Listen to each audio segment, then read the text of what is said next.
જાગીને જો તો જગત દિશે નહીં. માહોલ કેવો હતો તમારા બાળપણનો? માહોલ અમારે ત્યાં સંગીત અને સંગીત સિવાય બીજું કંઈ જ નહોતું.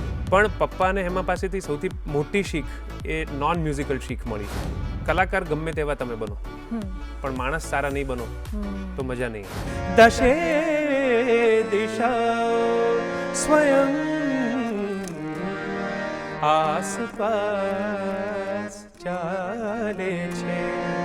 તો વિકીમાં મને ખોળામાં બેસીને મેં તબલા વગાડવાના શરૂ કર્યા હતા, એટલે હું લેફ્ટી છું. બાકી બધી જ વસ્તુમાં રહી. જે લોકોએ ઉંમરનો ને બાકાત કરીને પોતાનું ધ્યેય જો મેળવવાની આખી કોશિશ પહેલેથી કરી લે ને તો એ લોકો માટે ઇઝી થઈ જશે અને એ લોકો ચાઇલ્ડ પ્રોડિજીસ બની. તબલા વોઝ માય ફર્સ્ટ લવ. પછી સિંગિંગ આવ્યું અને સિંગિંગ પછી કમ્પોઝિશન્સ આવ્યું. જીવન આ તો જાણે ગણિત છે, હાર કદીક ને ક્યારેક જીત છે, એક પગલું જો ખોટું પડે તો. સુપ્રભાત દર્શક મિત્રો, ગુડ મોર્નિંગ ગુજરાતમાં હું તીર્થા આપનું હાર્દિક સ્વાગત કરું છું. મિત્રો, દક્ષિણ ભારતમાં એક સંત હતા જે એક્સેપ્શનલ સિંગર પણ હતા. એમનું નામ હતું ત્યાગરાજ, જેઓ કર્ણાટિક સિંગર હતા. અને એ જમાનામાં જે રાજાઓ હતા એમને ત્યાં જે રાજવીમાં જે રહેતા હોય એવા બધા જે પ્રોફેશનલ સિંગર્સ હોય કે જે રાજા માટે ગાતા હોય એ લોકો બધા આમનાથી થોડાક જેલસ હતા. કારણ કે એ એટલું સરસ ગાતા હતા કે રાજાને પણ એમનું ગાવાનું ખૂબ ગમતું હતું. ભલે એ એમના રાજ દરબારમાં નહોતા પણ એમને વારંવાર બોલાવતા હતા. રીઝન એ હતું કે એ રામ ભક્ત હતા અને રામના ભજનો એટલા સુંદર બનાવતા હતા અને એટલી સુંદર રીતે ગાતા હતા કે રાજાને બહુ ગમી જતું હતું. પ્લસ પોઈન્ટ એ હતો રાજા માટે કે એમને જ્યારે પણ એ ખુશ થઈને કોઈ પણ જાતની ઇનામ કે કોઈ બક્ષિસ આપે તો એ નહોતા સ્વીકારતા. એ જાણીને, એમનું નામ હતું ત્યાગરાજ, એ પ્રમાણે જાણી જોઈને પોતે જે પણ સંપત્તિ હોય અથવા જે પણ એમને કોઈક ગિફ્ટ આપે એ બધાનો એ ત્યાગ કરતા હતા. અને એમને એવું માનવું હતું કે હું જેમ છું એમ જ પરફેક્ટ છું અને મારો જન્મ ભગવાનની ભક્તિ માટે જ થયો છે. એમને લાઈફમાં બસ એક જ મટીરિયલિસ્ટિક વસ્તુ હતી જે એમને ખૂબ પસંદ હતી. એ હતી ભગવાન રામની એમની પાસે જે હતી એ મૂર્તિ. એક દિવસ ખબર નહીં, બની શકે કે પેલા બધા જેલસ થયેલા સિંગર હતા એ કે કોઈ પણ બીજું કોઈ કે આવ્યું અને એ એમની મૂર્તિ ચોરી કરીને ક્યાંક લઈ ગયું અને પછી ક્યાંક ફેંકી દીધી. તો એ એટલા દુઃખી થઈ ગયા કે એમની અંદરની જે પણ લાગણીઓ હતી, દુઃખ હતું કે જે પણ એ ફીલ કરી રહ્યા હતા ને એ બધું એમણે એક સંગીતના સ્વરૂપમાં બહાર કાઢી દીધું. આટલું સરસ, આટલી ડીપ ફિલિંગ અને ઇમોશનલ મ્યુઝિક સાંભળીને એમણે જે ભજન દ્વારા જે બહાર કાઢ્યું, જે સિંગિંગ દ્વારા બહાર કાઢ્યું હતું, એ સાંભળીને કહેવાય છે કે ભગવાન રામ પોતે એટલા ખુશ થઈ ગયા કે એ બાળ અવતારના રૂપમાં ત્યાં એમની પાસે આવ્યા અને એક બાળક જેમ કે મને ત્યાંથી કશું લઈ દો ને એવી રીતના એમને ચીંધીને ગયા અને ત્યાં સુધી લઈ ગયા જ્યાં સુધી એ નદી કિનારે પહોંચ્યા. અને નદી કિનારે પહોંચીને પણ એમને ચીંધતા ગયા અને છેક નીચે નદીમાં પડેલી રામની મૂર્તિ હતી એવું કહેવાય છે કે એ પાછા લાવ્યા અને પછી એમને એટલો બધો આનંદ થયો અને એટલા ખુશ થઈ ગયા કે ફરી એમણે એમની જે અનુભૂતિ હતી એ ગીતો અને ભજનો દ્વારા જ બહાર કાઢી. કેટલી સુંદર વાત છે નહીં કે માણસ રડે ત્યારે પણ સંગીત એને ગમે અને માણસ હસે ત્યારે પણ સંગીત એને ગમે. કોઈ પણ ઇમોશનની જો કોઈ લેંગ્વેજ આપવી હોય તો એ સંગીત દ્વારા મળે છે. વેલ, તમને ખબર પડી ગઈ ને, તો આજનો આપણો ટોપિક શું હોવાનો છે? બિલકુલ સંગીત વિશેની વાત કરવાના છે. અને સંગીત વિશેની વાત કરવા માટે આજના આપણા જે ગેસ્ટ છે એ પણ એક મ્યુઝિક કમ્પોઝર છે, એક સિંગર છે, એક્સેપ્શનલ તબલા પ્લેયર છે, જેમણે ઘણા બધા મૂવીઝમાં કામ કરેલું છે. એ પોતે પણ ઘણા બધા કમ્પોઝ કરતા રહેતા હોય છે પોતાના સોંગ્સ. અને ગુજરાતના જે લેજેન્ડરી સિંગર કમ્પોઝર છે અશિત દેસાઈ, એમના સન છે. હું વાત કરું છું આલાપ દેસાઈની. તો ચાલો એમની જર્ની વિશે જાણીએ અને એમની સંગીતમય સફરમાં આપણે જોડાઈ જઈએ. નમસ્તે સર. નમસ્તે. કેમ છો? મજામાં એકદમ. Thank you so much first of all કે ગુડ મોર્નિંગ ગુજરાતમાં તમે અમારી સાથે સવાર પસાર કરવા આવ્યા છો. ક્યાં વાત હે. ના, આમાં સવારનું આમંત્રણ હોય અને ગુજરાતમાં હોય તો આવવું જ પડે. બિલકુલ.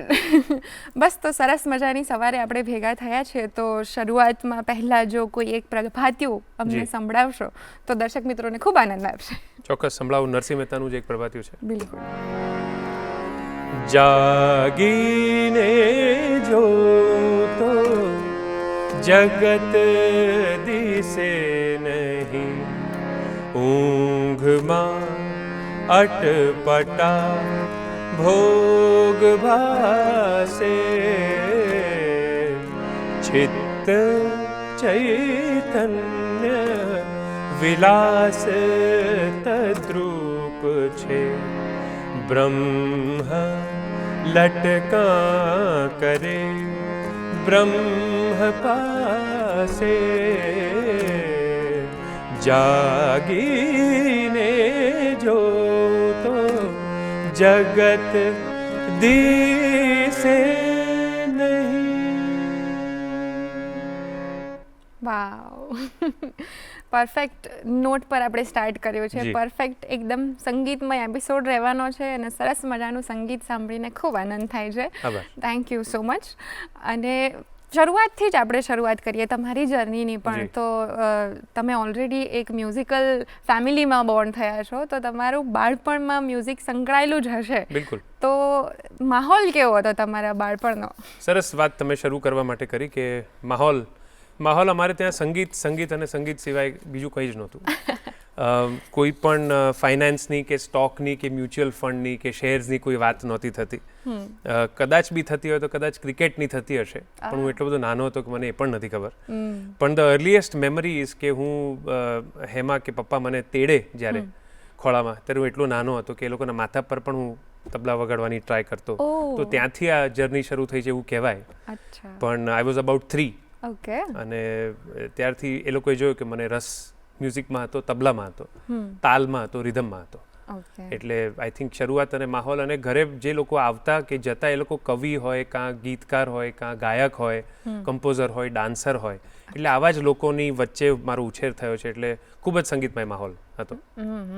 અને તમારા મુજબ તો આટલો સંગીતમય માહોલ ઓલરેડી હતો, પ્લસ તમને જે તાલ લયમાં જે ઇન્ટરેસ્ટ હતો, એનો ફ્યુચરમાં કે આગળ જતા એનો સૌથી મોટો ફાયદો રહ્યો જ હશે, આઈ એમ શ્યોર. બિલકુલ. તો એ શું રહ્યો હતો? એઝ અ કમ્પોઝર હું વાત કરીશ કે in fact even as a singer, પપ્પા એમ કહે છે કે દરેક સિંગરે તબલા શીખવા જ જોઈએ પહેલાં.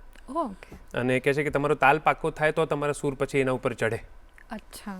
તો આઈ એમ વેરી ગ્લેડ કે મારી શરૂઆત પણ તબલાથી જ થઈ હતી, અને પપ્પાની શરૂઆત પણ તબલાથી જ થઈ હતી. ઓકે. પંડિત સુધીર કુમાર સક્સેના બરોડામાં જે રહેતા હતા, એમની પાસે પપ્પા તાલીમ લેતા તબલાની. થોડીક તાલીમ લીધી હતી, પણ જ્ઞાન છે એમને.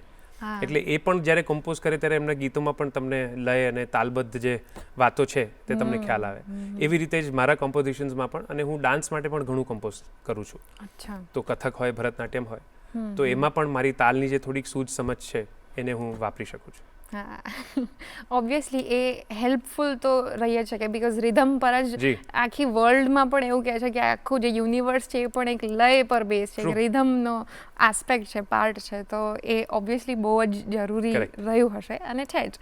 તો એ સિવાય જેમ તમે કહ્યું કે આટલા સરસ તમારા પિતાજી હતા, એ પણ કમ્પોઝર છે, તો એમના તરફથી તમને એઝ અ કમ્પોઝર કોઈક શીખ મળી હોય, ઓબ્વિયસલી થ્રુ આઉટ રહી હશે, પણ કોઈ એવી એક યાદગાર કે એ જે પિન પોઈન્ટ કરીને કહી શકીએ છીએ કે આ મને કહ્યું હતું ને હજી તમે વાપરતા હો, એ કઈ હશે? સો આપણે એક્સપેક્ટ કરીએ કે એક કમ્પોઝર પિતા હોય, એક ગાયક માં હોય, તો એ લોકો તમને મ્યુઝિકલ શીખ આપે, એ બહુ વ્યાજબી વસ્તુ લાગે છે, પણ એટલી વ્યાજબી છે નહીં. અચ્છા.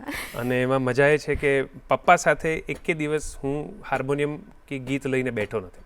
ઓહ. સો એ મજાની વાત છે. હેમાએ શરૂઆતમાં મને કરાવ્યું હતું ગીત ગાયન, થોડોક અપ્રોચ, કારણ કે પહેલાં તો 20-21 વર્ષ સુધી મેં તબલા જ વગાડ્યા અને મારે ગાવું જ નહોતું. અને પછી જ્યારે થોડી બી શરૂઆત કરી ત્યારે હેમા પાસે હું બેસતો. પણ પપ્પા અને હેમા પાસેથી સૌથી મોટી શીખ એ નોન મ્યુઝિકલ શીખ મળી છે. અચ્છા. That I will share with you. કે એ લોકો કહે છે કે કલાકાર ગમે તેવા તમે બનો, પણ માણસ સારા નહીં બનો તો મજા નહીં આવે. બિલકુલ. So I think that is the biggest take I can say કે ભાઈ એ લોકો તરફથી મને મળી છે. અને they are leading by example. Right. એ લોકો પોતે પણ એટલા બધા સરસ વ્યક્તિઓ છે કે કોઈની સાથે વેર કે ઝઘડો કે આજ સુધી મેં લગભગ નથી સાંભળ્યું. અને મને પણ એવી જ ઈચ્છા છે કે we also live a very undisturbed life. બધા પોતપોતાનું કામ કરવા આવ્યા છે આ જગમાં, બધાને પોતપોતાની નામના, બધાને પોતપોતાનું કામ અને પૈસો મળશે જ. એમાં તમારા અણગમા કે ગમાથી બહુ ફરક નહીં પડે. તો એ જો તમે સમજી જાઓ, if you get the big picture, તો ઘણી આસાનીથી તમે જિંદગી જીવી શકો. બિલકુલ. અને સ્પીકિંગ ઓફ તમારું બાળપણ અને આટલી આપણે ઓલરેડી વાત કરી છે, તો આઈધર તમને બાળપણની યાદ અપાવતું અથવા પપ્પાનું કોઈ કમ્પોઝિશન જે તમને ગમતું હોય એવું કોઈ ગીત અમને જો સંભળાવી શકો. હું છે ને ગઝલોમાં થોડીક વધારે રુચિ રાખું છું. એ આગળ જતા તમારા કદાચ પ્રશ્નોમાં આવશે એટલે હું અત્યારે નથી ખોલતો.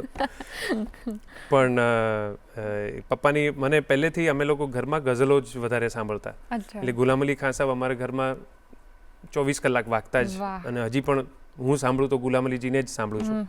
પછી ઓફકોર્સ હરિહરનજી ને બધા તો છે જ, પણ બેજર અમે બધા, કારણ કે એમાં બે વસ્તુ છે, એમાં લયકારી પણ છે તારી ખાન સાહેબની અને ગુલામ અલીજીની ગાયકી તો ખરી જ. એટલે એનાથી પ્રેરિત મને પપ્પાના કોમ્પોઝિશન્સ ગઝલ્સમાં બહુ જ રુચિ. એટલે શોભિત દેસાઈની ગઝલ છે જરા અંધાર નાબૂદીનો, એનો એક મુખડું સંભળાવું છું. પપ્પાનું સ્વરાંકન છે. જરા અંધાર નાબૂદીનો દસ્તાવેજ લઈ અરેલો આગિયો સૂરજથી થોડું તેજ લઈ આવ્યો. જરા અંધાર નાબૂદીનો દસ્તાવેજ લઈ આવ્યો. વાહ, બહુ જ સરસ શબ્દો પણ છે. અનફોર્ચ્યુનેટલી મેં હજી નથી સાંભળ્યા, હવે સાંભળીશ ચોક્કસ. અને ગમે ગુજરાતી ગઝલોની વાત મને વધારે એટલે જ ગમે છે અને ટચ થઈ જાય છે, બિકોઝ એના લિરિક્સ હોય છે એ પણ એટલા જ ઇન્ટરેસ્ટિંગ અને ડેપ્થવાળા હોય છે, ઇન્ટ્રિકસી હોય છે એની અંદર. આપણે જેમ તમે કહ્યું ગઝલો પર જઈએ પછી વાત જઈએ, પણ તમે શરૂઆત મ્યુઝિકમાં પહેલાં તબલાથી કરી હતી ને, you were only interested in tabla before, એ તમે કહ્યું. તો તબલાની ટ્રેનિંગ તમે ક્યારથી શરૂ કરી, કોની જોડે સ્ટાર્ટ કરીને? સો મુંબઈમાં પંડિત નિખિલ ઘોષજીની એક ઇન્સ્ટિટ્યૂટ છે સંગીતમાં ભારતી. ઓકે. એમાં હું લગભગ 6-6.5 વર્ષનો હતો ત્યારે હેમાને પપ્પા મને લઈ ગયા, અને પછી ત્યાં પોતે નિખિલ દાતુ મને ન શીખવે કારણ કે હું એકદમ જ નાનો હતો. એટલે એમણે કહ્યું કે મેરા એક સ્ટુડન્ટ है, उसके पास उसको रखिए, पर एक बार सुना दीजिए क्या बजाता है. હવે 6-6.5 વર્ષે તમને કંઈ જ્ઞાન ના હોય, પણ મને લય ખબર હતી, એટલે ઠેકા ખબર હતી, fingering was not there of course.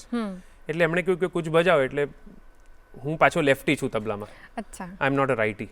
એટલે it's a very unusual thing. બહુ જ ઓછા તબલા પ્લેયર્સ લેફ્ટી હોય છે. પણ વિક્રમ પાટીલ બરોડાના જે તબલા પ્લેયર હતા એ પપ્પાના ખાસ મિત્ર હતા, અને એ ઘરે જ રહેતા અમારે મુંબઈ કાર્યક્રમોને બધા વખતે. તો વિકીમાં મને ખોળામાં બેસીને મેં તબલા વગાડવાના શરૂ કર્યા હતા, એટલે હું લેફ્ટી છું, બાકી બધી જ વસ્તુમાં રાઇટી છું. સો મેં તબલા ત્યાં નિખિલ દાને કર્યા ને ઊંધા કર્યા, એટલે એમણે કહ્યું કે અરે ઉલ્ટા હે, તો કે નહીં એ લેફ્ટી બજાતા હે. અચ્છા. એટલે એવી બધી શરૂઆત થઈ ને પછી થોડું વગાડ્યું, પછી દેવર ઇમ્પ્રેસ કે નહીં થોડા કર સકેગા. એટલે 3 વર્ષ દત્તા યેંડે કરીને મારા ગુરુજી હતા પહેલા, એમની પાસે મેં તાલીમ લીધી. પછી ત્યાં છે ને થિયરી પેપર એ લોકો લખાવડાવતા હતા, એટલે 3 વર્ષ મેં પ્રેક્ટિકલ પાસ કર્યું ને થિયરીમાં આપણે ગાપચી મારી. એટલે I was too young to understand theory. એટલે પછી ત્યાંથી પપ્પાને એમાં કાઢીને પછી મને અબ્બાજીને ત્યાં મૂક્યો, ઉસ્તાદ અલ્લાહ રકા ખાન સાહેબને ત્યાં. એમાં પણ એવું જ થયું કે એમાં ઘરાનાનું એ થોડુંક એ તકલીફ નહીં કહું, પણ ઘરાનાનો અંદાજ જુદો છે. એટલે તમારી હાથની રખાનથી માંડીને તમે તેટે તરીકે વગાડો એનું પણ જુદી વાત થાય છે. તો એમાં અહીંયા હું આમ વગાડતો હતો, પણ એમાં એમ કહે છે કે ના તમારે આમ વગાડવાનું, એટલે બેઝિક જ તમારો બોલ ઊંધો થઈ ગયો. એટલે એ કરતાં પણ મને 6-8 મહિના થયા, પણ again I got use to it. અને અબ્બાજીને ત્યાં લગભગ 8-9 વર્ષ મેં તાલીમ લીધી તબલાની. અને ગુરુની વાત કરું તો હું કાયમ એક વાત કહું છું અબ્બાજી વિશે, કે એક એવા ગુરુ હતા કે જે આપવા માટે કાયમ તત્પર હતા, અને અમે એટલા બધા અક્કલમાં ઓછા હતા કે અમે એમની પાસેથી લઈ ન શક્યા. એટલે હું આજે કોઈ પણ માણસ શીખવા જાય કે શીખવા આવે એને એટલું જ કહું છું કે તમે સોંપી દો પોતાની જાતને ગુરુને, અને તમે જેટલું લૂંટી શકો એટલું લૂંટી લો, કારણ કે ગુરુ આપવા બેઠા છે પણ તમે લઈ નથી શકતા. How deep. જી ટ્રુ, સાચી વાત છે કે એ એક આઈ ડોન્ટ નો, એને ક્યુરિયોસિટી તમે કહી શકો કે તમે સરેન્ડરની વાત કરી કે તમે અર્પણ કરી દો, એટલે બિકોઝ એ પાથ અઘરો છે એટલા માટે એ સરેન્ડર. ના, એટલા માટે નહીં, એ ઉંમર આપણી અઘરી હોય છે. જે લોકો એ ઉંમર નો ને બાકાત કરીને પોતાનું ધ્યેય જો મેળવવાની આખી કોશિશ પહેલેથી કરી લે ને તો એ લોકો માટે ઇઝી થઈ જાય છે અને એ લોકો ચાઇલ્ડ પ્રોડિજીસ બની જાય છે ઓકે કે જે લોકો પહેલેથી જ શીખવા માટે તત્પર હોય છે, જે લોકો બધું જ શોકીન કરી લે છે, ચૂસી લે છે ગુરુ પાસેથી બધું, તે લોકોને થોડીક હેડ સ્ટાર્ટ મળે છે રાઈટ કામ કરવામાં. રાઈટ, બરાબર. એટલે અઘરું છે ને ક્લાસિકલ, કોઈ પણ ક્લાસિકલ સિંગિંગ કહીએ કે આવી રીતના ફિલ્ડમાં જઈએ, એ લોંગ ટાઈમની પ્રોસેસ છે કે ધીરે ધીરે તમને બિલકુલ એ સમય આપવો પડે. સમય આપવો પડે, એ સિવાય એ અઘરું છે બિલકુલ. શીખવું, અને એ ડિસિપ્લિન પછી પરફોર્મન્સીસમાં દેખાતું હોય છે. True. અને અત્યારે વાત કરીએ તો તમે સિંગર બી છો, કમ્પોઝર જી. બી છો અને તબલા પ્લેયર પણ જી. છો, તો આ ત્રણેય આસ્પેક્ટમાંથી કયો આસ્પેક્ટ તમારી સૌથી નજીક છે? આ અઘરો સવાલ તમે પૂછ્યો, કારણ કે મને ત્રણેય એટલા જ ગમે છે. હા. પણ આ પ્રશ્ન મને એકચ્યુઅલી પપ્પાએ પણ થોડાક વર્ષો પહેલા પૂછ્યો હતો. અચ્છા. મને કહે છે how do you C your self, what is how do you rank your self. તો તબલા વોઝ માય ફર્સ્ટ લવ, પછી સિંગિંગ આવ્યું, હા, અને સિંગિંગ પછી કમ્પોઝિશન્સ આવ્યું. રાઈટ, એટલે પણ મને એમ લાગે છે કે આ બધામાં મને ક્રિએટ કરવું બહુ ગમે છે. રાઈટ. સો કમ્પોઝિશન્સ કમ્સ ફર્સ્ટ, પછી ગાવાનું આવે છે, કારણ કે તમે લોકો સુધી તરત પહોંચી શકો, તમારી વાત પહોંચાડી શકો. આજે 500 માણસ 5000 માણસ પણ હોય અને તમે ગાતા હો તો એ લોકો સાથે તમે જુદો એક અનુભવ બાંધી શકો. પણ તમે તબલા વગાડતા હો તો you will always be an accompanist, right. Second in command, હા. ફર્સ્ટ ઇન કમાન્ડ તમે નહીં રહો. So I think the layers are very clear for me, composition, ગાયન અને તબલા વાદન. વાવ, હાઉ એકદમ લોજિકલી અને એકદમ બાયફર્કેટેડ મસ્ત આન્સર આવ્યો. આઈ ડીડ નોટ એક્સપેક્ટ, કારણ કે બધામાં પોતપોતાનું એક everything is a part of your self, you are representing your, but how clear you are, it is very nice. અને આ શીખવા જેવું છે યંગસ્ટર્સે કે it's okay to have different things. બીજી વસ્તુઓ, અલગ અલગ વસ્તુઓ શીખવી જરૂરી છે, as long as you know where they stand in your life. પણ આમાં એક બીજી પણ વાત કહીશ. મને પુરુષોત્તમ કાકાએ થોડાક વર્ષો પહેલા કહ્યું હતું, જ્યારે હું તબલા પણ વગાડતો હતો સ્ટેજ પર અને ગાવાનું પણ સાથે કરતો હતો. એમણે મને કીધું હતું કે તું કોઈ પણ એક વસ્તુ ચૂઝ કર જે તું સ્ટેજ પર કરીશ. People cannot accept that you are good at 2 things.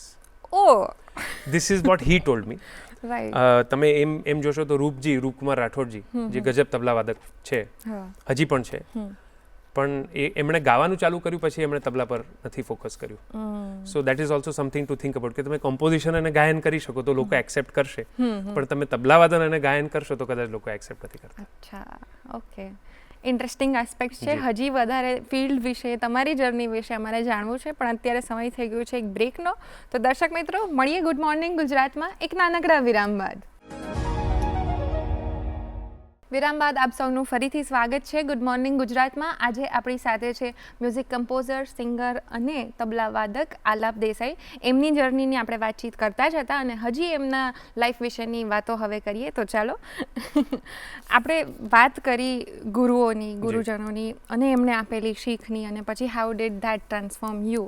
તો આપણે એવું કોઈક સંગીત અથવા ગીત અથવા આલાપ વોટેવર જે તમને તમારા ગુરુઓની યાદ અપાવતું હોય, એ જો અમારા દર્શક મિત્રો માટે. આમાં વાત એવી છે કે હું સંગીત કાયદેસર નથી શીખ્યો, ગાયન અને કમ્પોઝિશન, એટલે એમાં ગુરુની વાત કદાચ નહીં આવે. અને તબલા શીખ્યો છું, તબલા તો છે નહીં અત્યારે આપણી પાસે, પણ અગેન હું હેમા અને પપ્પાનું એક સ્વરાંકન સંભળાવું. બિલકુલ. કે જે મને બહુ જ ગમે છે. અગેન એક ગઝલ છે, રમેશ પારેખની ગઝલ છે, અને પપ્પાનું સ્વરાંકન છે.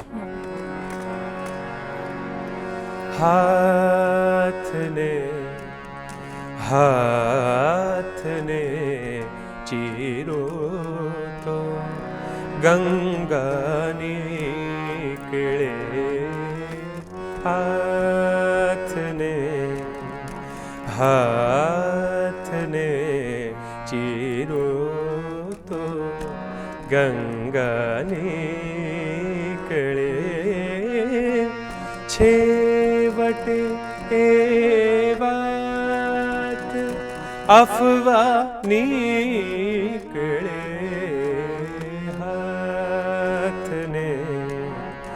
હાથને ચીરો તો ગંગા નીકળે. વાહ, અગેન રમેશ પારેખના આટલા સરસ શબ્દો અને આટલું સરસ કમ્પોઝિશન મને હાથ બોલ્યો મને તરત જ આમાં એવું સ્ટ્રાઇક થયું અરે મારા આ અરે હાથ મારા એ હાથ. મારી ફેવરેટ છે જી, જી. બહુ જ ગમે છે અગેન રમેશ પારેખ જી. અને અશિત દેસાઈ સર અને હેમા મેમનો અવાજ જી. વાવ એ સાંભળીને તો ગૂઝ બમ્પ આવી જાય True, મને સાચી વાત દર વખતે કમિંગ બેક ટુ આપણી તમારી જર્ની અને તમારી જે રહી છે આખી તો પહેલાં તમે તબલા વાદક હતા તો જી. ધીરે ધીરે જે પછી સિંગિંગ અને એમાં થયું અને પછી તમે જ્યારે પરફોર્મન્સીસ જી. શરૂ કર્યા છે લાઈવ શોઝ શરૂ કર્યા છે તો એ જર્ની પહેલાં તો તમે તબલા તરીકે જી કરતા હતા બિલકુલ સો હું મને યાદ છે મેં ઓફિશિયલી તબલા પપ્પાને એમાં સાથે એક શોમાં વગાડ્યા હતા હું 13 વર્ષનો હતો ઓહ અને એ લોકોની અમેરિકાની ટૂર નક્કી થઈ હતી અચ્છા. તો યુઝ્યુઅલી તો વિકી મામા કે કોઈ જ જતું સાથે હમ. પણ આ વખતે પપ્પાએ કહ્યું કે આલાપ તું વગાડીશ એટલે મેં કહ્યું ના પાડવાનો તો સવાલ જ નથી અને એટલી અક્કલ પણ નહોતી કે પપ્પાને ના પાડી શકાય એટલે નક્કી કર્યું કે જઈશ અને પહેલો પ્રોગ્રામ આઈ થિંક અમારો ન્યૂ જર્સીમાં કે કશેક હતો આઈ કુડ બી મિસ્ટેકન અને ઇન્ટરવલની જસ્ટ પહેલાં ત્યાં ટેમ્પરેચરના હિસાબે બાયું વગાડી આપણે એટલું બધું ચઢી ગયું કે એને ઉતારવા માટે આમ જોરથી માર્યું ને તો અંદર કાણું પડી ગયું ઓહ તો ચાલુ પ્રોગ્રામમાં અને મારો ફર્સ્ટ એવી રીતે ઇન્ટરનેશનલ પ્રોગ્રામ અને આખું ઓડિયન્સ બેઠું હતું અને ચાલુ ગીતમાં જ હાથ બાયાની અંદર ઓહ ખાલી તબલા પર આખું ગીત તો કંઈક કરીને ચલાવ્યું ને પછી I was very nervous I could almost feel tears in my eyes એટલે હેમાં મને એમ કરીને આમ કરીને શાંત પાડતી હતી કે તું ચિંતા નહીં કર હવે ઇન્ટરવલ છે આપણે કંઈક વ્યવસ્થા કરીશું એટલે ઇન્ટરવલમાં પછી વાત કરીને મને સાચું અને કશેકથી કંઈક બીજું બાયું આવ્યું પછી પ્રોગ્રામ પત્યો પછી એક સરસ વાત છે એટલે પ્રોગ્રામ પત્યો પછી એક ભાઈએ આવીને હેમાબેનને કહ્યું કે આ છે બહુ મજા આવી તમે સરસ ગાયું તમારો દીકરો તો બહુ તૈયાર થઈ ગયો છે બ્લા બ્લા બ્લા જે બી કીધું હશે પછી એમણે એમાંને એક સરસ ટિપ્પણી કરી કે તમે દીકરાને ખૂબ વઢો છો સ્ટેજ પર આમ તાબામાં રાખો છો એટલે એમ કહ્યું કે તાબામાં નથી એ ન રડે એટલે એને શાંત પાડતી હતી કે ભાઈ એટલો બધો નર્વસ થઈ ગયો હતો એટલે એવી શરૂઆત 13 વર્ષની ઉંમરે તબલાની થઈ હતી પછી મને યાદ છે કે રોજા ફિલ્મ આવી હતી ત્યારે હરિહરનજીનું રોજા જાને મન ખૂબ પ્રચલિત અને મને અદ્ભુત ગમ્યું હતું AR રહેમાન સાહેબનું મ્યુઝિક અને તે હું ગણગણવાનું શરૂ કરતો હતો તો જય જય શ્રીનાથજી નામનું પપ્પાનું જે આલ્બમ હતું જેમાં હરિહરનજી મોરપીંછની રજાઈ ઓઢી તમે સુઓ ને શામ ગાયું એમાં એ ગાવા આવ્યા હતા ત્યારે પપ્પાએ મને કહ્યું આલાપ તું પેલું હરિજીનું ગીત ગાય છે ને ગાઈને સંભળાવ એટલે મેં કીધું આ તો એકદમ કતલે આમ થઈ જશે પણ છતાં 2 લાઈન મેં કંઈક કરીને સંભળાવ્યું એ મને પ્રસંગ યાદ છે અને પછી કોલેજમાં આઈ રિમેમ્બર કોલેજમાં છેલ્લું વર્ષ હતું મારું TYB.com ત્યારે હું તબલા જ વગાડતો અને આવી રીતે એટલે પછી મને એ લોકો કહ્યું કે तेरे मम्मी पापा इतना गाते हैं तू नहीं गाता है એટલે મેં કહ્યું નહીં ગાતા હશે ને પર કભી ગાયા નહીં હે ત્યારે શાનનું તન્હા દિલ કરીને એક ગીત આવ્યું હતું અચ્છા એ મેં કોલેજમાં પહેલી વાર પરફોર્મ કર્યું હતું ઓકે તો આવી એક સમહાઉ સ્પીડ બ્રેકર વાળી જર્ની હતી ગાયનમાં ત્યાંથી શરૂ કર્યું ને પછી મેં પપ્પાને એક દિવસ કહ્યું મેં કહ્યું તમે કેટલું સરસ હાર્મોનિયમ વગાડીને ગાઓ છો તો મને પણ શીખવાડો મને કહે છે મને પણ કોઈ નથી શીખવાડ્યું તને પણ હું નહીં શીખવાડી શકું તું શરૂ કર તને આવડી જશે ઓહ એટલે સંભવ મને થોડુંક આવડી ગયું છે એવું હું માનું છું હજી ઘણું તો શીખવાનું બાકી છે પણ હું ગાઉં એટલું હું મેનેજ કરી લઉં એટલું હાર્મોનિયમ મને વગાડતા એ રીતે આવડ્યું સો એ પણ એક નવો તબક્કો હતો જિંદગીનો ત્યારથી તબલા ઓછા થયા આઈ થિંક અબ્બાજી પાસ્ટ અવે ઇન 2001 એટલે ત્યાર પછી શીખવાનું બંધ થઈ ગયું અને ત્યારથી આઈ થિંક બહુ નેચરલી સિંગિંગ ઓલ્સો સ્ટાર્ટેડ તો બહુ સીમલેસ ટ્રાન્ઝિશન હતું મને પણ ખબર ન પડી અચ્છા હા તો કોઈ એવું તમે જે કીધા એ કોલેજના જો કોઈ ગીત સંભળાવી શકો એ છે ને તન્હા દિલ એને માટે હું એમ કહીશ કે ઓર્કેસ્ટ્રા જોઈશે નહીં તો મારું ગીત સારું નહીં લાગે તો કોઈ બીજું જે પણ તમને એ ફર્સ્ટ પરફોર્મન્સની યાદ અપાવતું હોય એવું કોઈક મેં છે ને ઇફ આઈ રિમેમ્બર કરેક્ટલી પપ્પાની એક હિન્દી ગઝલ છે અચ્છા એ ગાઈતી અને એનાથી શરૂઆત કરી હતી અને મારું પહેલું આલ્બમ પણ આવ્યું હતું હિન્દી ગઝલનું એમાં પણ એ જ ગઝલ ગાઈ હતી આઈ નો ગુજરાતી શો છે પણ તમે શરૂઆતના ગીતની વાત કરી છે તો દુષ્યંત કુમારજીની લખેલી આ ગઝલ છે મેં जिसे ओढ़ता बिछाता हूँ मैं जिसे ओढ़ता बिछाता हूँ वो गजल आपको सुनाता हूँ मैं जिसे ओढ़ता बिछाता हूँ. ખૂબ સુંદર, થેન્ક યુ. અગેન ભલે હિન્દી છે પણ આ lyrics of ghazal are too true to heart, એટલે બહુ જ અને એટલા સરસ ને સુંદર શબ્દો છે આ ગઝલ કે તરત જ સમજાઈ જાય, એમાં કંઈ એક્સપ્લેનેશનની જરૂર નહીં પડે. નહીં પડે, એ જ બહુ જ સરસ. તમે કહ્યું કે તમે બાળપણમાં તો તબલા વગાડતા હતા, ધીરે ધીરે પછી કોલેજમાં ક્યારેક ગાયું, તો કોલેજના ટાઈમમાં તમે નાટકોમાં પણ અમુક મ્યુઝિક કમ્પોઝ કરતા હતા અને કરતા હતા, તો કોલેજના ટાઈમના કોઈ એક કિસ્સો જો અમને શેર કરી શકો? તમે હવે પોલ ખોલવા પર આવી ગયા છો મને લાગે. કોલેજના ટાઈમમાં ઓફકોર્સ ઇન્ટર કોલેજિયેટ બધા પ્લેસ થતા હતા અને એમાં કદાચ બીજું કોઈ નહોતું જે આખું બીડું ઝડપે કે નહીં ચલો હું પણ મ્યુઝિક કરીશ, થોડું ગાઈ બી લઈશ, થોડું તબલા બી વગાડીશ, કદાચ પખાવાજના પણ 2-4 બોલ વગાડી લઈશ, બોલી લઈશ. તો એવી રીતે એક નાટક હતું અમારા કોલેજમાં અને એમાં એક છોકરી એક્ટિંગ કરતી હતી અને એ છોકરી સાથે પછી છેલ્લે લગ્ન પણ કરાવવા પડ્યા મારે. એટલે Sneha was acting in the play અને એમાંથી જ અમારી ઓળખાણ થઈ. That's the first time V spoke. અને આનાથી મોટો કિસ્સો મારી પાસે નથી હવે કોલેજનો કે જેમાં હું સંગીત આપતો શી વોઝ એક્ટિંગ અને one thing lead to another અને પછી here we are. Nice, right. અને નાટકોમાં તો અમને જોઈતા જ હોય એવા લોકો કે જે લોકો બહુ બધું કરી શકે પણ બહુ ઇઝીલી કરી શકે કારણ કે બહુ પૈસા ના હોય. ઇનફેક્ટ ઇન્ટર કોલેજમાં તો પૈસાનો સવાલ જ નહોતો. એવું હોય પણ નહીં, પણ છતાંય આમ એવું છે કે આ તું આ પણ કરી લે, તું આ પણ કરી લે, એ તો નાટકીય સ્વભાવ છે એવું કહી શકાય. So yes, and it is so lovely કે કોલેજના ટાઈમમાં નાટક through you met each other, life partner મળવું નાટકમાં, એ તો લાઈક લેજેન્ડરી વસ્તુ છે. બિકોઝ એવું કહેવાય છે કે you might not know a person on a regular basis but you can know everything about a person if you do a play with them. Correct.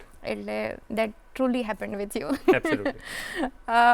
પહેલી વાર તો પછી આગળ જતા જ્યારે મ્યુઝિક ડિરેક્શનના જ્યારે તમે પ્રોજેક્ટ્સ લેવાના ચાલુ કર્યા અને શરૂઆત થઈ, તો ફર્સ્ટ એ મ્યુઝિક ડિરેક્શનનો પ્રોજેક્ટ મળ્યો હોય એ યાદ છે અત્યારે? બિલકુલ યાદ છે. ચાણક્ય ટીવી સિરિયલ જ્યારે આવી હતી ત્યારે એમના દિગ્દર્શક અને actor man doctor Chandraprakash Dwivedi હતા, જેનું સંગીત પપ્પાએ કર્યું હતું ચાણક્યનું. અને તે વખતથી અમારી સાથે ઘરોબોની ઓળખાણ બધી ડૉક્ટર સાહેબની. એટલે ડૉક્ટર સાહેબ 2004માં મારા લગ્નમાં આવ્યા હતા અને લગ્નમાં આવ્યા તો ખાલી હાથ આવ્યા હતા. એટલે હું એમને પગે લાગ્યો ત્યારે એમણે મને આશીર્વાદ આપતા કહ્યું, મેં ગિફ્ટ નહીં લાયા હું પર 2-3 સાલ બાદ તુમકો એક બડી ગિફ્ટ દૂંગા. વાવ. એટલે પછી વાત કરીને અમે okay thank you so much એમ કરીને ભૂલી ગયા. પછી આઈ થિંક 2006 કે 2007માં ડૉક્ટર સાહેબનો મને ફોન આવ્યો, मैंने तुमको कहा था ना मैं तुमको गिफ्ट दूंगा, तुम्हारी गिफ्ट रेडी है, हमारी ऑफिस पे आ जाओ. એટલે હું એકદમ તત્પર હાલતમાં ત્યાં ગયો અને ત્યાં ડૉક્ટર સાહેબે કહ્યું કે હમ એક નઈ ટીવી સિરિયલ બના રહે हैं, ઉપનિષદ ગંગા. વાવ. જે ડીડી પર જ આવી હતી. રાઈટ. मैंने कहा उसका म्यूजिक तुम करोगे? मेरे को नेकी और पूछ मेरे को of course I will do it. એટલે that's how my journey into TV serial started. વાવ. અને it was a very big serial funded by Chinmay Mission. Correct. અને સ્વામી તેજોમયાનંદજી સાથે ખૂબ ચર્ચા કરી, ખૂબ વાતો કરી. એમણે ટાઇટલ મ્યુઝિકના સજેશન્સ પણ આપ્યા કારણ કે પોતે ખૂબ સંગીતમય છે અને સંગીતકાર છે, જાણે છે, ગાય પણ છે અને રાગોની પણ એમને પ્રોપર જાણ છે. એટલે એમની સાથે મને યાદ છે જે ઉપનિષદ ગંગાનું ટાઇટલ મ્યુઝિક હતું તે એમને ત્યાં જઈને સંભળાવ્યું, એમણે ઓકે કર્યું, પછી રેકોર્ડ કર્યું. First project. Wow, very nice. અમે બાળપણમાં જોતા હતા એ મને હવે યાદ આવ્યું અને અત્યારે આમ એનો ટાઇટલ ટ્રેક વાગવા લાગ્યો થોડો. How nice. અને વાવ, તો હું તો આજે બહુ લકી છું કે I got to talk to you. Thank you so much. આપણે કમ્પોઝિશન્સની જ વાત કરીએ છીએ. ફર્સ્ટ પ્રોજેક્ટ ઓફ કમ્પોઝિશન તો યાદ હોય ને પછી પણ તમે ખાસું આગળ જતા કામ કર્યું છે, પણ પર્સનલી પોતાના તમને ગમતા હોય એવા ગઝલો અને ગીતોના પણ કમ્પોઝિશન્સ કર્યા છે, તો કોઈ એવું કમ્પોઝિશન છે કે જે તમને ખૂબ સેટિસ્ફેક્શન મળ્યું હોય? કોઈક એવું છે ને? 4 એલ્બમ છે મારા, એમાંથી 40 ગીતો. વાવ. પણ હા, એકાદની વાત કરું તો મારું અને પપ્પાનું એક સાથે એલ્બમ છે ગઝલ રૂહાની કરીને. એમાં જવાહરભાઈની ગઝલો 8 અમે લીધી છે. 4 મેં કમ્પોઝ કરીને ગાઈ છે અને 4 પપ્પાએ કમ્પોઝ કરીને ગાઈ છે. એમાંથી એક મારી ખૂબ જ પ્રિય છે, એની 1-2 લાઈન સંભળાવો. દશે દિશાઓ સ્વયં આસપાસ ચાલે છે. દશે દિશાઓ સ્વયં આસપાસ ચાલે છે. શરૂ થયો નથી તો પણ શરૂ થયો નથી તો પણ પ્રવાસ ચાલે છે. પ્રવાસ ચાલે છે. દશે દિશા. વાહ, ગઝલ જેટલી રોમેન્ટિક હોય છે અને જેટલી આપણને એઝ અ હ્યુમન લેવલ પર કરે છે એટલી સ્પિરિચ્યુઅલ પણ હોય જ છે. જી. અને સ્પીકિંગ ઓફ સ્પિરિચ્યુઅલ, અત્યારે આમાંથી પણ આ ગઝલના શબ્દોમાંથી પણ થયું, અને એમ પણ તમે બીજા ડિવોશનલ સોંગ્સ પણ કમ્પોઝ કરો છો, ગાઓ છો અને લખ્યા છે. જી, ના લખ્યા નથી. ઓકે, યસ, કમ્પોઝ કર્યા. હા, કમ્પોઝ કર્યા છે. તો ડિવોશનલ સોંગ્સ કમ્પોઝ કરવાની પ્રોસેસ શું હોય છે ને એ તરફ કઈ રીતના ખેંચાણ આવ્યું? એક બાજુ જો ગઝલ આટલી ગમતી હોય તો. સાચી વાત છે. હા, આમાં શું છે કે સંગીત is something that excites me. Right. પછી ફોર્મ એનું જરૂરી નથી. આઈ થિંક હું પપ્પા પાસેથી પણ એ જ વસ્તુ શીખ્યો. પપ્પા પણ બહુ જ બધા ફેસેટ્સ કમ્પોઝ કરતા. ડાન્સ માટે કરતા, ટીવી માટે કરતા, લાઈવ કરતા, બેલે કરતા, લાઈવ શોઝ કરતા. પપ્પાએ પણ ફિલ્મમાં મ્યુઝિક એક જ ફિલ્મમાં મ્યુઝિક આપ્યું છે. એમાં પણ બેસ્ટ મ્યુઝિક ડિરેક્ટરનો એવોર્ડ, બેસ્ટ સિંગરનો એવોર્ડ બધું લીધું છે. પણ એ વાત આપણે પછી કરીશું. પણ ડિફરન્ટ ફેસેટ્સ ઓફ કોમ્પોઝિશન મને ગમે છે. પછી કોઈ પણ ફોર્મ હોય ઇટ ઇઝ ફાઇન. તો 2006માં મારા હિસાબે કૃષ્ણ ફોરએવર કરીને મેં એક એલ્બમ બનાવ્યું હતું, મારું પહેલું એલ્બમ, ઓફિશિયલ પહેલું એલ્બમ, કે જેમાં આઈ હેડ ધ ગૌરવ મોટું કે પંડિત અજય ચક્રવર્તીજી, હરિહરનજી, સુરેશ વાડકરજી, આ લોકોએ બધાએ મારે માટે ગાયું. શંકર મહાદેવનજી અને હેમા પપ્પા અને હું, એવી રીતે 8 ભજનો મેં કમ્પોઝ કર્યા હતા. અને that was my first CD launch. Hema માલિનીજી head come for the launch. Ajay Atul આવ્યા હતા લોન્ચમાં. It was a big function. અને ત્યારથી શરૂઆત ડિવોશનલ મ્યુઝિકમાં પણ થઈ, કારણ કે પપ્પાને એ લોકો પાસે એટલા બધા વર્ષોથી સુગમ સંગીત અને ભક્તિ સંગીત બે વસ્તુ ખૂબ સાંભળી હતી. એટલે કોઈ પણ સુગમ સંગીતના ગીતો તો ચાલુ જ હતા, પણ એની રજૂઆત, એનું પ્રોડક્શન પછીથી થયું. તો પહેલા ભજનો આવ્યા. એટલે Krishna forever was my first devotional album. Hindi ભજનો કૃષ્ણના. એમાંનું કોઈ એક સોંગ? એમાંની પણ એક રચના સંભળાવું. આજે બાગેશ્વરી રાગ પર મારો વધારે છે એવું લાગે છે. નેચરલી ત્યાં જ જવાય છે. આ હરિહરનજીનું ગાયેલું છે. મનમોહન તું મુરલી વાલા, કેશવ માધવ ગોપાલા. મનમોહન તું મુરલી વાલા, કેશવ માધવ ગોપાલા. યદુનંદન કૃષ્ણ મુરારે, યદુનંદન કૃષ્ણ મુરારી. દર્શન દે દે નંદલાલા. મનમોહન તું મુરલી વાલા, કેશવ માધવ ગોપાલા. સુંદર એકદમ. Krishna is like the easiest and foremost devotional aspect, કે જેમાં સૌથી પહેલા જો ભક્તિ આવે ને સૌથી પહેલા જો કોઈ પણ ભગવાન ગમે બાળકને, તો મને લાગે છે કૃષ્ણ હોતા હશે. કૃષ્ણ અને ગણેશ, હા, ગણેશ બે ખૂબ જ લોકપ્રિય છે. રાઈટ. એટલે what a best way to start your first album too. એ પછી હવે તમે ફિલ્મોમાં પણ કામ કર્યું છે, ફિલ્મોમાં એઝ અ મ્યુઝિક ડિરેક્ટર તરીકે જોઈન થયા છો, તો ફિલ્મ્સમાં મ્યુઝિક આપવાનો એક્સપિરિયન્સ કેવો રહ્યો છે?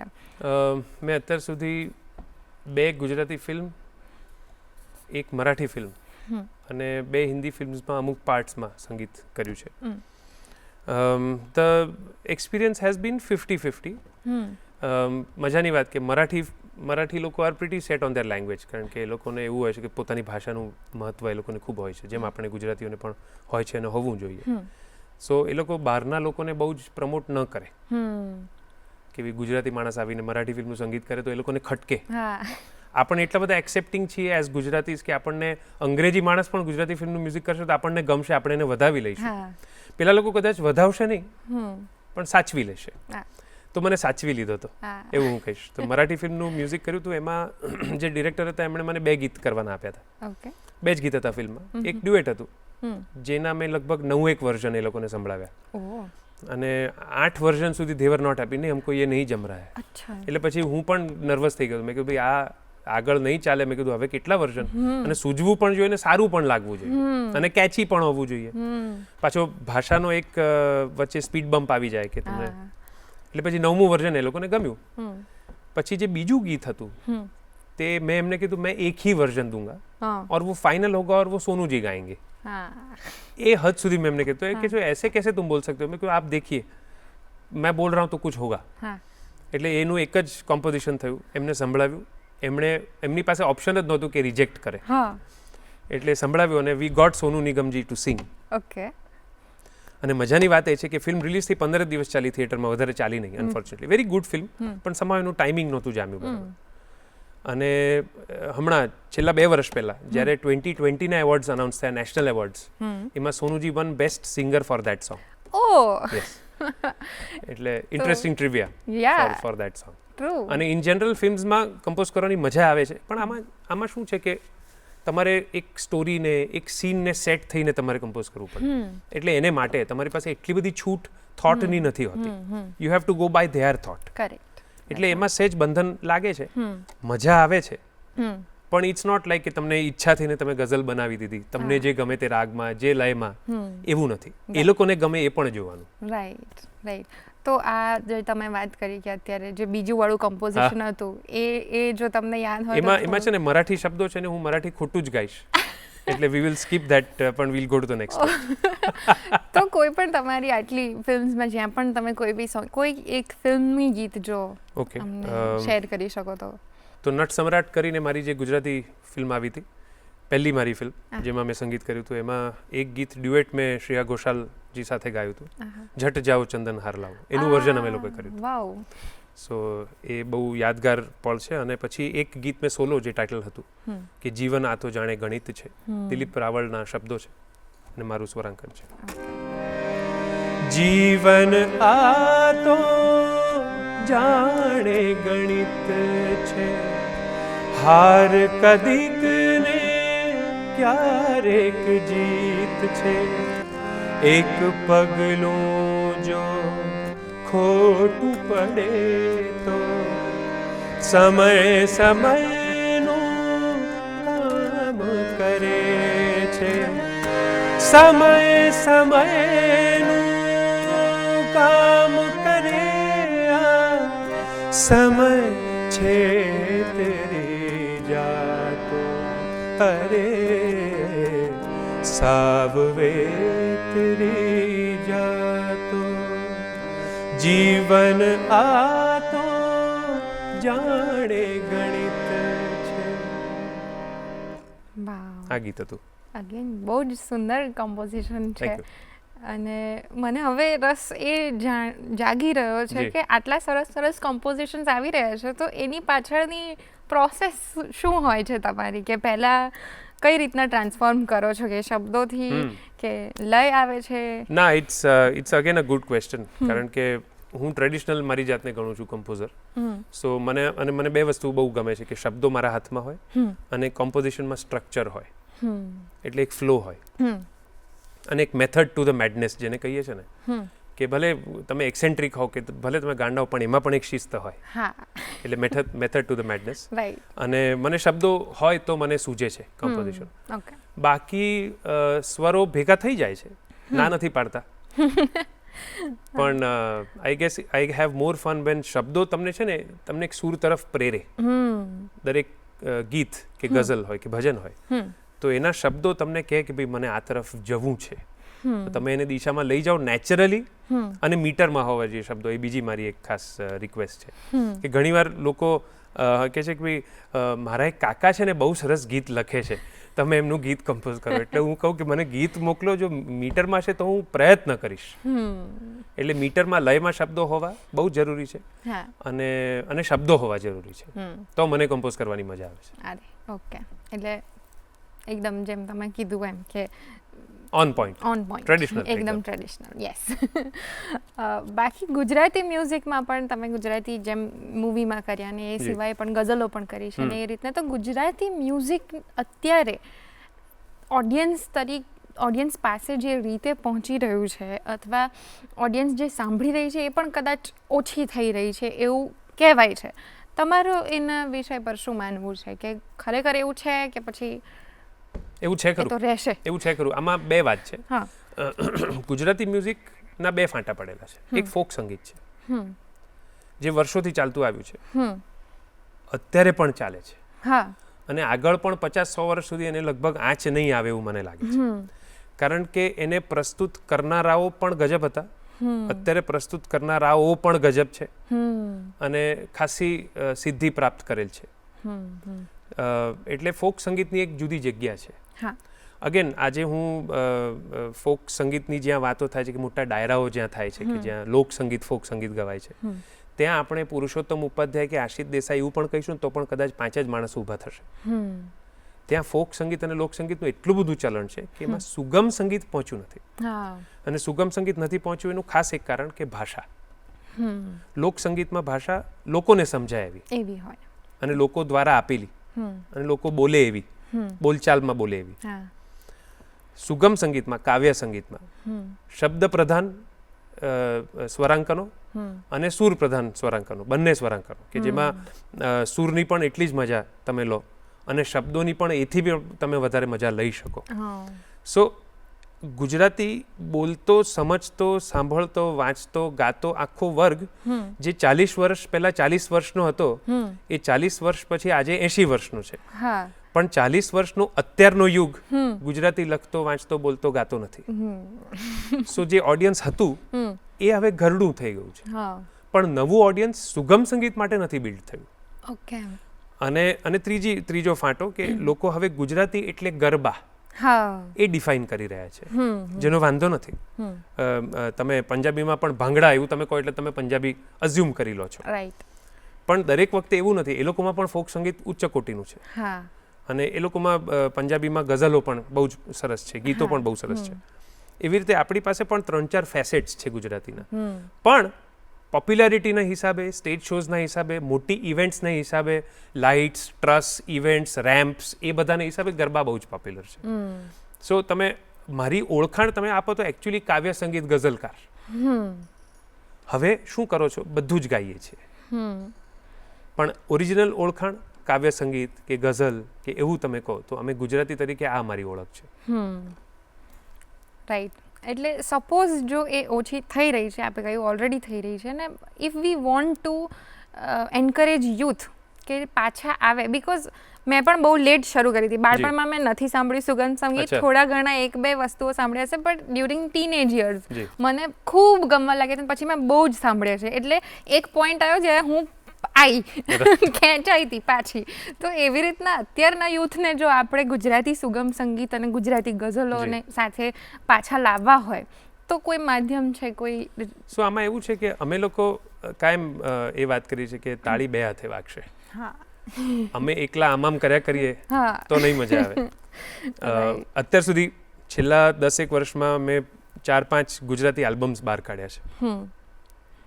કદાચ તમારા સુધી એકાદ આલ્બમનું 2-3 ગીત કદાચ પહોંચ્યા હોય. તમે ગુજરાતી છો, અમદાવાદમાં જ રહો છો, અને મેં સ્પોટીફાઈ પર, આઈટ્યુન્સ પર, યુટ્યુબ પર બધે જ ગીતો મૂક્યા છે, પણ તમારા સુધી કેમ નથી પહોંચ્યા? એટલે જો મુંબઈમાં રહેતા, અંધેરીમાં રહેતા 10 લાખ ગુજરાતીઓમાં પણ કદાચ મારા વ્યૂઝ 10,000 પણ ન હોય એ ગીત પર, યુટ્યુબ પર, તો કેટલા બધા ગુજરાતીઓ સુધી મારી વાત નથી પહોંચી. અને બીજી વસ્તુ શું છે કે આજે કોઈ પણ એક તમે યુટ્યુબ પર જાઓ, કોઈ પણ મારો છોકરો, મારો 16 વર્ષનો કવિત પણ આજે યુટ્યુબ પર જાય તો એ સ્ક્રોલ કરતો હોય તો મે બી દીપિકા પાદુકોણ કે કટરીના કૈફ કે આલિયા ભટ્ટનું કોઈ ગીત આવે તો એના ઉપર પહેલાં ક્લિક કરશે. મને આમ ગાતો જોશે તો મારા ઉપર કદાચ ક્લિક કદાચ નહીં કરે, અથવા કદાચ કરે પણ ત્રીજો કે ચોથો મારો નંબર આવશે ને 1 મિનિટ સાંભળીને સરસ છે પપ્પા એમ કરીને મને ખુશ કરશે. સો આમાં એવું છે કે તમે કેટલું લડશો, કયા લેવલ પર તમે લડશો. એક તો તમે રિજનલ છો, so you don't have those kind of video budgets. True. અને તમે વિડીયો બંને સાથે મૂકો આલિયા ભટ્ટને અને મને, તો મને નથી લાગતું મને 5 કે 6 થી વધારે વ્યૂઝ મળે. અરે એટલે it's not about music, correct. It's about seeing your. હવે લોકો મ્યુઝિક જુએ છે, હા. મ્યુઝિક સાંભળતા નથી, રાઈટ. એ પણ એક છે. અને બીજું કે લોકોનું એક્સેપ્ટન્સ ગુજરાતી પર અઘરા શબ્દો પર, અર્થ ન સમજાય એવા શબ્દો પર નથી. કદાચ એ ભાષાનું મહત્વ આવશે તો પછી ભાષાની ઉપરથી બનેલા ગીતોનું મહત્વ. અને પછી હવે ગીતો આવે છે તે વોટર ડાઉન વર્ઝન ગુજરાતીના આવે છે, એ પાછા કાવ્ય સંગીતમાં તમે ગણી શકો. રાઈટ, યુ રાઈટ, એકદમ સાચે. અને હવે towards the end of the episode આપણે જઈ રહ્યા છે, તો અમે રેપિડ ફાયર રાઉન્ડ જેવું એક રમતા હોઈએ છીએ. તો ક્વિક અને શોર્ટ આન્સર્સ આપવાના હોય છે. બંને અઘરા પણ આવડી જાય, ઇઝી છે એટલા માટે. અને ગેમ છે, ઇટ્સ નોટ ઇવન ટાસ્ક. તો રમીએ આપણે. ઓકે. હાર્મોનિયમ કે તબલા? તબલા. ક્લાસિકલ મ્યુઝિક કે સુગમ સંગીત? સુગમ સંગીત. રેકોર્ડિંગ સ્ટુડિયો કે live concert? Recording studio. Okay. Morning રિયાઝ કે late night creativity? Absolutely late night creativity. Okay. Ghazal કે ભજન? ગઝલ. ગુજરાતી મ્યુઝિક કે Bollywood music? Gujarati music obviously. Youngsters માટે અત્યારે જે રીલ્સ વાયરલ થઈ જાય છે ને તરત સિંગિંગ મળી જાય છે ને રાતોરાત, તો એ લોકો માટે ફેમ જરૂરી છે કે ઇનર સેટિસ્ફેક્શન વધારે જરૂરી? એ લોકો માટે ફેમ જરૂરી છે. અમે હજી ઇનર સેટિસ્ફેક્શન વાળી છેલ્લી પેઢી છે. ઓકે. એક રાગ જે વારંવાર ગાવાનું તમને મન થાય છે? ચારુકેશી. ઓકે. એક ગીત જે ક્યારેય જૂનું નથી લાગતું? જૂનું તો થયું રે દેવર. એ મારું ફેવરેટ છે. I wish that was my would have been. What's yours? મને લાગે છે કે મારી જે ગઝલ છે દશે દિશાઓ મને ખૂબ ગમે છે. યસ. ઓકે. તમારા જીવનમાં મળેલી સૌથી મોટી અથવા સૌથી ઇમ્પોર્ટન્ટ શીખ કઈ છે? મેં કહ્યું ને, મારા મમ્મી પપ્પા તરફથી જે મળેલી હતી કે સારા માણસ બનો, કલાકાર ઠીક હશો તો ચાલશે. વાહ. Okay, nice, good. Thank you. એકદમ રેપિડ ફાયર રાઉન્ડ રહ્યો, એટલે ખૂબ મજા આવી. અને લાસ્ટલી, જો તમે કોઈ અસ્પાયરિંગ સિંગર અથવા મ્યુઝિશિયન હોય અથવા લેમેન હોય જેમને સંગીતમાં રસ હોય, એવા મારા દર્શક મિત્રોને જો તમે કોઈ એક મેસેજ આપવા ઈચ્છો તો એ શું હશે? મેસેજ એટલો જ છે કે તમે જો ગાવા માંગતા હો અને જો તમે પ્રોફેશનલી ગાવા માંગતા હો તો શીખો. એ મારી સૌથી મોટી સલાહ છે. કે અને તમે વહેલું શરૂ કરવાના હો તમારી જિંદગીમાં શીખવાનું કે ગાવાનું, કે તમે 10-12 વર્ષે તમે નક્કી કર્યું હોય કે તમે ગાશો, તો ત્યારથી જ શીખવા માંડો. પદ્ધતિસર ક્લાસિકલ અહીંયા અમદાવાદમાં પણ ખૂબ સરસ ગુરુઓ છે બધા, મુંબઈમાં તો છે જ. જ્યાં પણ તમે વસતા હો ત્યાં ગુરુની અછત નથી. તમારી શીખવાની કળા તમે ગમે ત્યાં પણ એને પોલિશ કરી શકો છો.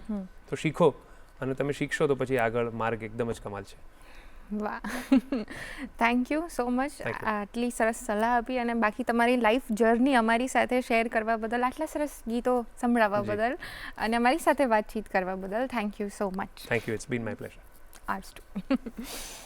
તો દર્શક મિત્રો, તમને આજનો એપિસોડ કેવો લાગ્યો? એકદમ સંગીતમય રહ્યો છે ને એપિસોડ, તો તમને કેવો લાગ્યો એ અમને લખવાનું ભૂલતા નહીં. અમારું ઈમેલ આઈડી છે goodmorninggujratshow@gmail.com, જેના ઉપર તમે તમારા રિવ્યૂઝ હોય, સજેશન્સ હોય કે કોઈ ગેસ્ટ રિક્વેસ્ટ હોય તો એ પણ મોકલજો, અમે ચોક્કસથી આવકારીશું. બીજું, જો તમે ટીવી પર ડીડી ગિરનાર ચેનલ પર જો આ એપિસોડ જોઈ રહ્યા હો તો તમને જણાવી દઉં કે ગુડ મોર્નિંગ ગુજરાત શો હવે અમારી જે યુટ્યુબ ચેનલ છે ડીડી ન્યૂઝ ગુજરાતી, એના પર પણ અવેલેબલ છે. તો તમે તમારા જૂના ફેવરેટ એપિસોડ ફરી જોઈ શકો છો, અથવા આ એપિસોડ કોઈ મિત્રને શેર કરવો હોય તો કરી શકો છો. ફરી મળીશું ગુડ મોર્નિંગ ગુજરાતના આવતા એપિસોડમાં.